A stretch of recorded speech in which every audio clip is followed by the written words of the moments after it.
My name is Bella, and right now I sit in a room at night with the windows blacked out because I'm very afraid of sunlight. It sounds strange, but it's true. There are other peculiarities that drive me crazy. I feel like I'm turning into a monster. And if I were you, I would listen to this story very carefully. It all started a week ago. We had a costume party at school. It is held every year. For high school students, on this day, everyone who goes to the ball must show up in real costumes. And the more gruesome your image, the cooler it is. That's why people in the halls of the school start whispering about the ball months in advance. I had my own plans for this prom. I wanted to get to know Vincent. This handsome boy had transferred to our school a couple of months ago, his senior year. Blonde, curly hair, big blue eyes, and captain of the swim team. More than one high school girl wanted to hook up with him. Me too. Gabby got to him first, and they'd been dating for a little over a month, but now they were in a fight. So I decided to take Vance away from her at prom. It wasn't much trouble for me. I'm a pretty girl, and I have no shortage of admirers. One for a movie, one for a walk in the evening, one to do my homework. I'd been changing boyfriends like a glove for a long time. But I wanted to be with Vincent because he alone did not pay attention to me. And it's terribly angry. It was as if he didn't notice me. I saw in the bleachers and shouted the loudest when the swimming competition was going on. Whose name I was chanting, you can probably guess. For $20, I got a nerd to give me his school locker, which was right next door to Vincent's. So every morning, I spent a long time hanging around the locker, waiting for the guy to show up. But all in vain. And since I'm a stubborn girl, I decided that Vincent wouldn't sneak away from me at the ball.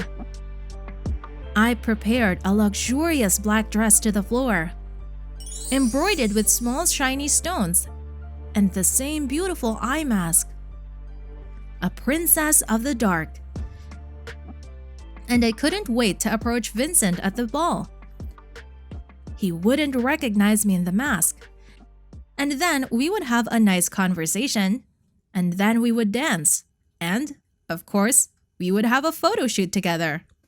At the ball, they will choose the most beautiful people. And I have no doubt that it will be me and Vincent. So, the long-awaited evening arrived.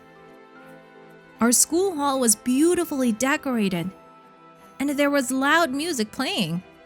There were a lot of people crowded around, all dressed up, and it was hard to tell who was who. But I noticed Vincent at once. He was tall, dressed in dark clothes, with a beautiful black mask over his eyes and false vampire fangs. He was very handsome. After I adjusted my mask, I ran up to him and did a little curtsy. Ha! I'm a princess. The guy froze for a minute. And then, you'll know what happened in a minute. But now don't forget to like this video and subscribe to my channel. And make sure you have the bell clicked.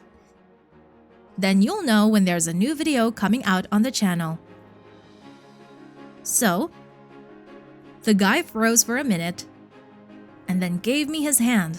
Ah, my heart dropped. I wanted this so badly. Vincent and I walked out onto the dance floor and sailed into a slow dance. Vincent gently put his arm around my waist, pulling me to him. Everything was so unreal. Only the hand he held my arm in was very cold. almost icy. And suddenly, he smiled at me in a way that made me think those vampire fangs were real. Okay, stop, Bella. I'm just having a fantasy. A photo shoot. There were a lot of people in this year's photo shoot. Guys and girls rushed to be photographed together, all wanting to be the prettiest couple at the ball. Of course, I pulled Vincent too. He stood beside me, hugged me with both arms, and I leaned my head coquettishly on his shoulder. We looked very spectacular. He leaned toward me, and suddenly I felt his teeth on my neck, cold and sharp. It was like a light prick to the neck, and I cried out a little. But the sounds of the crowd drowned me out. No one understood a thing. I jerked away from the guy, and he suddenly laughed loudly, spun around, and disappeared into the ground. I got so mad. I started shouting loudly, "Vincent, where are you going? Come back here! What are you shouting for? What do you need me for?" I was standing behind me, and the voice was painfully familiar. Vincent's. He was standing there dressed as, no, not a vampire, but a superhero, and he was staring at me in bewilderment. "You were a vampire just now," I whispered, but I knew myself that that was impossible, and I'd just been hugged by anyone but Vincent. I didn't feel like celebrating anymore. I drove home. My neck was a little sore. I couldn't sleep that night without painkillers. The next day, other strange things began to happen.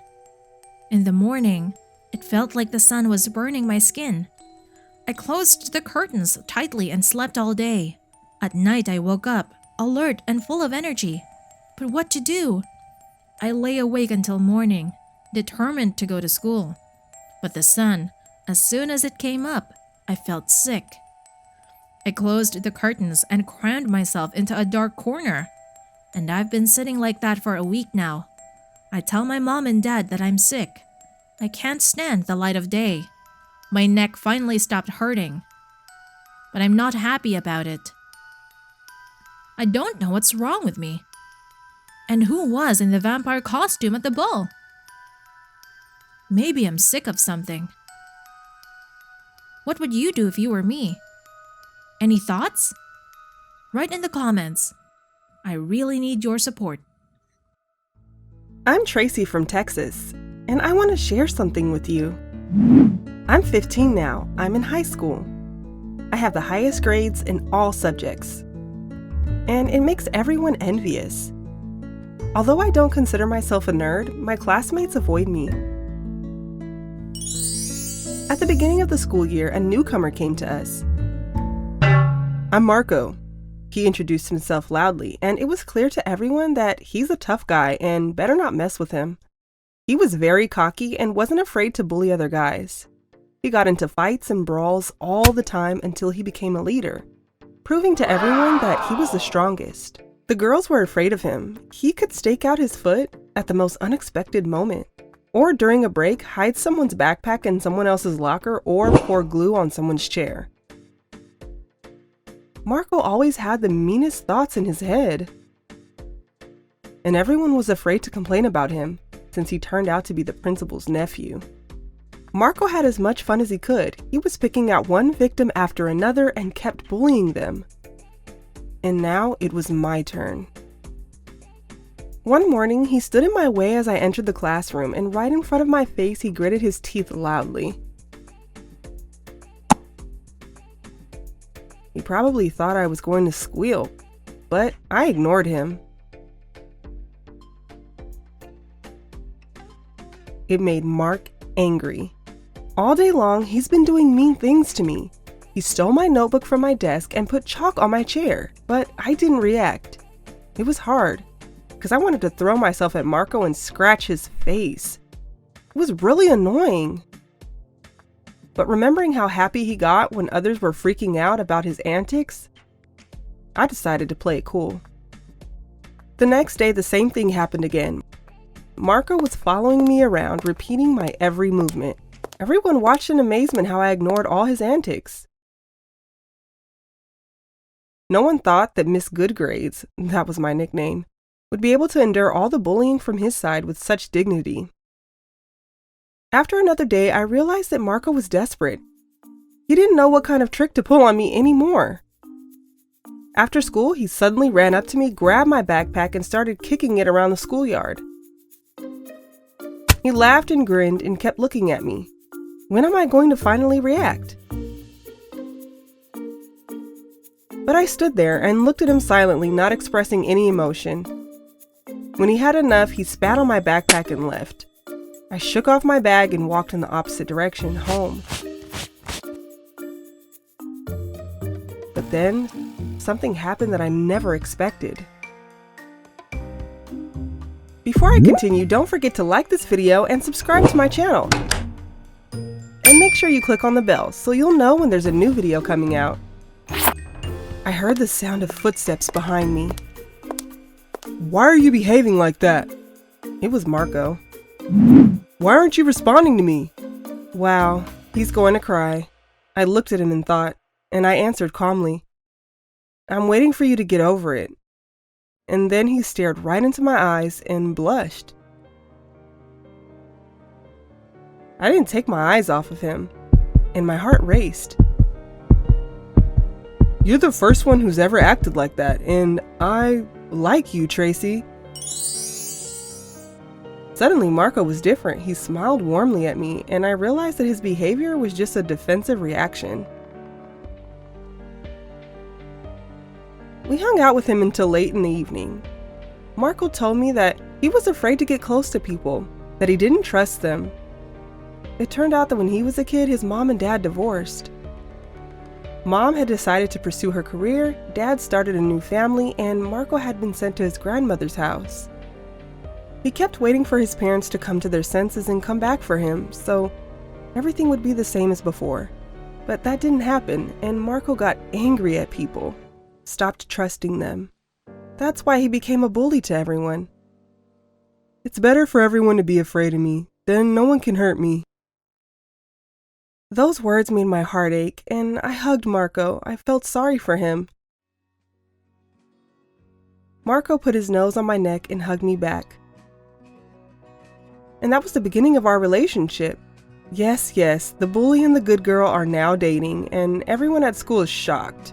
But Marco doesn't bother anyone. On the contrary, he tries to establish relations with everyone, and I'm very happy about it. What do you think of my story? Do you think Mark and I have a future together? Please write me your thoughts.